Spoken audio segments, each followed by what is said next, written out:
Procesi i integrimit të Shqipërisë drejt Bashkimit Evropian vijon të mbetet fokus të debatit politik mes optimizmit të qeverisë dhe skepticizmit të opozitës. Gjatë raportit në Komisionin për Punët e Jashtme, Ministri për Europën dhe Punët e Jashtme Ferit Hoxha siguroi se procesi nuk është bllokuar dhe se pritet drita e jeshile nga Brukseli për miratimin e raportit i bar. Nuk ka pasur dhe nuk ka bllokim, nuk ka pasur dhe nuk ka veto nga asnjë shtet antar për procesin e antarësimit të BE-s të Shqipërisë në BE.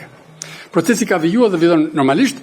Këtë, nëse ka nevojë të kujtohet, e ka thënë dhe delegacioni i Bashkimit Evropian në Tiranë dhe e ka publikuar, e ka theksuar publikisht. Nuk ka absolutisht asnjë gjë që mund të ndaj me ju, sepse raporti është hartuar nga komisioni dhe raporti nuk është ndarë me palën shqiptare. Pra, pala shqiptare ka plotësuar ato që janë kërkuar, ka dhënë maksimumin e informacionit në një mori aktësh nga më të ndryshmet. Por raporti është hartuar nga Komisioni Evropian dhe këtë nuk duhet ta harrojmë.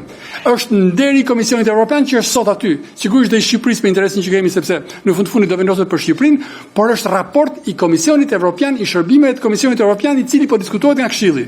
Në këtë mes Shqipëria nuk ka qasje në dokument. Në krahun tjetër, opozita ngriti shqetësime për zhvillimet që lidhen me Serbinë, përfshirë mundësinë e bllokimit të fondeve, të cilët mund ndikojnë edhe në procesin e integrimit të Shqipërisë. Megjithatë, kryediplomati Hoxha theksoi se dy shtetet kanë agjenda krejtësisht të ndara. Në lidhur me Growth Plan kam përshtypjen që për sqarimin që gjithsecili është përgjegjës për reformën e agjendave, për përgjigjet dhe për plotësimin sipas kalendarit respektiv secilit vend, dhe asnjë reform agjenda nuk ka asnjë lidhje me të tjerët, kështu që nuk ka asnjë shqetësim se çfarë ndodh në Serbi mund të replikohet në një formë ose në tjetër në Shqipëri. Pyetjet e zotit Kylliçit. Kam përshtypjen që i dhash përgjigje Serbisë.